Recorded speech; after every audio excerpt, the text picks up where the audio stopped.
Hey, thanks so much for finding the video. Do us a favor. If you haven't done so yet, please subscribe. And be sure to leave your comment. We love to interact. Enjoy the video.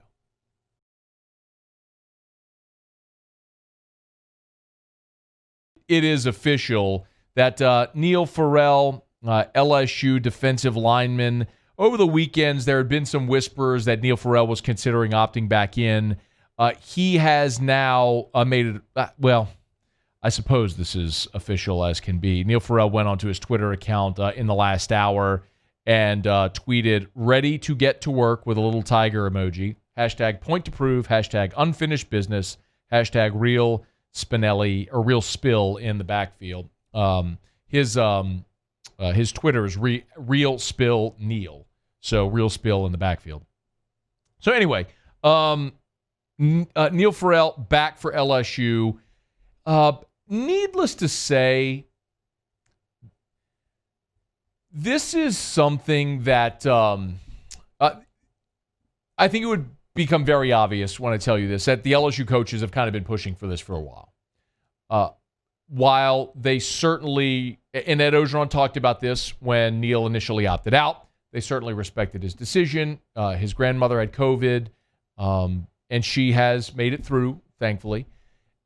And I think that hit him hard. And then also, coming off a championship win and a new defensive coordinator, and then you have these young defensive linemen running out there, and then maybe you're losing some reps to those guys. I think it was one of those where the accumulation of a lot of different circumstances led Neil, and I believe the same is true for Kerry Vincent, to opt out. And Kerry Vincent, of course, is going to prepare for the draft. And if you're a senior and you're coming back off a season like LSU had a year ago, and now you're losing reps to guys like Jay Ward and Elias Ricks, it makes sense. Just in context of the draft, why come back for a season when you're not going to put more film out? You're going to lose reps to young guys.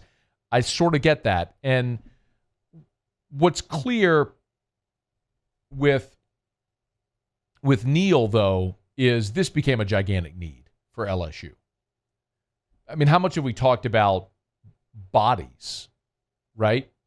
When you're allowed 85 scholarship players and you're down to 70, and then you look at the defensive line. We talked about it last week. It almost felt like LSU in that Fiesta Bowl where they had 4 defensive linemen warming up in the pregame. They were moving offensive line to defensive line just so they had bodies. That's kind of what this was starting to feel like on the defensive line, because Neil opted out, and then Justin Thomas transferred to UAB, and then TK McClendon announced his transfer, and then Tyler Shelvin opted out.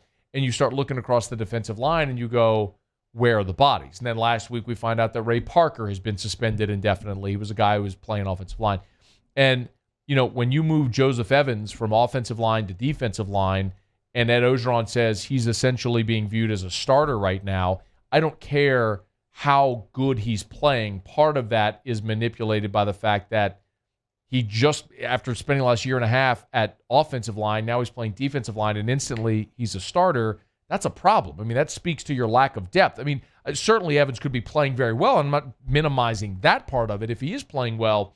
But when a guy who hasn't been playing defensive line jumps over and immediately from offense to defense and is running as a starter, that shows you don't have numbers there. So, yes, when you can get Neil Farrell back, a guy who played in all 15 games for you a year ago, who made 46 tackles, including 7 tackles for loss and 3 sacks, you're talking about, by a mile,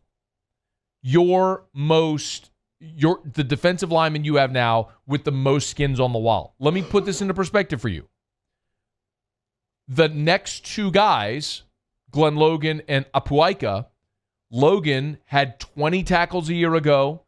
Ika had 17. So Logan and Ika, your other 2 most experienced returning defensive linemen, combined for 37 tackles a year ago. Neil Farrell had 46. Neil Farrell had more tackles and tackles for loss than Logan and Ika combined. So yes, you're getting another body, but you're getting a guy that was an impact guy for you and is an unquestioned starter for you the second he's back on the field. So Now, all of a sudden, you look at Glenn Logan and Neil Farrell, a couple of guys who have played a ton of football for you. And you rotate in as a 3, Apuaika, who got to play a lot last year for you. Now, Joseph Evans all of a sudden isn't viewed as a starter, but a guy who's in that rotation as your 4th or 5th guy. And then you can look at Jaquelin Roy and Jacobin Guillory as freshmen providing depth instead of, hey, man, anybody goes down, you're a starter. The whole conversation around it changes when you can add a guy like Neil Farrell back to the mix. I'm not telling you that I think Neil Farrell is going to be the second coming of Glenn Dorsey. What I'm telling you is at a position where you would become paper thin, you got a guy who's played a ton of football and is by far the most productive defensive lineman you have. Yes, that's a significant deal getting Neil Farrell back. A lot of people are asking about Tyler Shelvin as well because that sort of had bubbled a little bit about Neil and Tyler. I'll tell you, I haven't heard anything about the probability of Shelvin opting back in. I don't think there's any doubt LSU would welcome it, but they would need him to get in shape. And it's his physical fitness, as Ed said. He was at 374 pounds, and Ed has said many times he thinks Tyler Shelvin is most effective around 330. Well, it's 40 pounds he's got to lose, and LSU's playing a week from Saturday. And then you look at the academic issue that Ed addressed earlier. There's just a lot.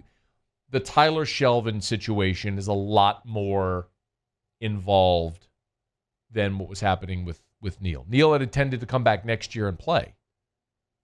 Well, thankfully everything's better with his grandmother. There's been other opt-outs, and the need for Neil just ratcheted up, and so he steps right in and is just by his return the most experienced and accomplished defensive lineman LSU has. So the LSU defense got better today. That's good news. Now, Neil Farrell, it's worth noting, has been out since August the 8th. You're talking about more than a month now, and you're inside of 2 weeks from your opener. So he's got a very short window to try to get back up to speed and back in football shape. But that starts today for Neil Farrell. He's back with LSU. Hey, thanks so much for watching. Please leave your comments. I love to interact, and be sure to hit the red subscribe button below.